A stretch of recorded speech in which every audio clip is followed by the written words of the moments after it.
உறவுகள் எப்படி இருப்பார்கள் என்பதை நீங்கள் அறிந்திருந்திருக்கலாம். அவர்களால் நீங்கள் பாதிக்கப்பட்டிருக்க மாட்டீங்க. எங்களுடைய தாய் மாமா, அம்மாவுடைய தம்பி, கூட பிறந்த தம்பி, எனக்கு கடை காலி பண்ண சொல்லிட்டாங்க. கடையை காலி பண்ணிவிட்டு கடை கிடைக்காம அலைஞ்சிக்கிட்டு இருந்தேன். அந்த நேரம் என் வீட்டு வாசலில் கடையை போட்டேன், ஒர்க் ஷாப்பாக போட்டதுக்கு 20 நாள் ஆச்சு. அப்போல்லாம் என் தாய் மாமா ஒன்றும் சொல்லலை. அவர் வீட்டு முன்னாடி போட்டேன், ஓரமாக ஒரு ஒதுக்குப்புறமாக போட்ட. அவர் மனதில் ஓடிவிட்டது, இவன் கடையை எங்கே போட்டாலும் இவனுக்கு வேலை வந்து குமியுது, இவனை அழிக்கணுமே என்பதுதான் அவருடைய முழு திட்டமே. சொல்கிறார் என்னை பார்த்து, நீ கடை போடுறதுக்கா நான் வீட்டை கட்டி விட்டேன், ஒழுங்கு மரியாதையை அவன் கடையை தூக்கிட்டு ஓடு. சொன்னது யாரு? என்னுடைய தாய் மாமா. நல்லா தாய் மாமா உறவுகள் அவங்க தான் அப்படி இருக்காங்களா? நான் அப்படி இல்லை. நான் உறவை என்னைக்கு விட்டு கொடுத்தது கிடையாது. உறவுனா யாருன்னு எல்லாம் தெரிஞ்சுக்கோங்க. நம்மளை எப்படா அழிப்போங்கிறதுல தான் குறிக்கோளாக இருக்காங்க. நான் அழியணும், அவங்களுக்கு அழிச்சு போயிடணும். தனி ஒருவனா எப்படி வாழ்றான் அந்த உலகத்தில்? எந்த ஒரு பிரச்சனையும் இல்லாமல் வாழ்ந்துக்கிட்டு இருக்கானே, உன்னால் எப்படி முடியுது?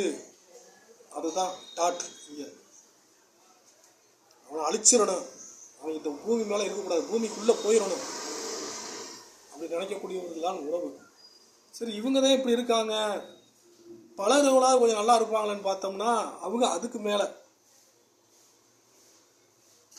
சரி, எங்கேயோ கண்ணுக்கு தெரியாத ஒரு இடத்துல ஒரு மனிதன் இருக்கான். சரி, அந்த மனிதன் மீது அன்பு வைப்போம் சொல்லி ஒரு 7 ஆண்டு காலமாக அன்பு வைத்தா என்னுடைய அன்பு அவங்களுக்கு பெரிதாக தெரியவில்லை. செத்து போனவன் மேலதான் அன்பு அதிகமாக இருக்கு. செத்து போனவன் உன்னோடு வாழ முடியுமா? செத்து போனவன் உனக்கு குழந்தைகள் கொடுக்க முடியுமா? செத்து போனவன் உன்னை நலம் விசாரிக்க முடியுமா? உடல் நலம் குன்றி போய் இருக்கிற காலத்தில் உனக்கு ஒரு உதவிகள் செய்ய முடியுமா? செத்து போனவன் தான். அவனால் உனக்கு எந்த பிரயோஜனமும் கிடையாது. நடப்பது என்ன, இருப்பது என்ன, அடுத்து என்ன என்பதைத்தான் காய்களை நகர்த்தி கொண்டு போய் கொண்டு இருக்க வேண்டும். செத்து போனவே நினச்சிக்கிட்டு தினம் உன்னுடைய நினப்புன்னு சொல்லி செத்து போனவனவே நினச்சிக்கிட்டு இருக்கக்கூடாது. உயிரோடு இருக்கும்போது அழைப்புதல் கொடுத்தால், உயிரோடு இருக்கிறவன் அழைப்புதல் கொடுத்தால் அந்த அழைப்புதலை ஏற்று வர வேணும். அந்த அழைப்புதலை ஏற்று வராமல் இருந்துவிட்டு செத்து போனவனை போய் தேடி போய்கிட்டு இருக்கக்கூடாது. சீனாவில் போய் தேடி அவனை போய் பார்த்துக்கிட்டு இருக்கக்கூடாது. சமாதியை போய் பார்த்துக்கிட்டு இருக்கக்கூடாது.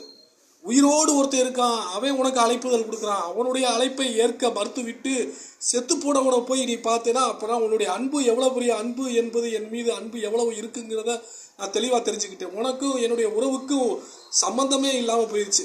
ரெண்டு பேருக்கு என்ன வித்தியாசம்னு பார்த்தா ஒரே வித்தியாசம்தான். ஒரே வித்தியாசமே கிடையாது. 2 பேரும் ஒன்று தான். என்னுடைய உறவும் ஒன்று தான், நீயும் ஒன்று தான்.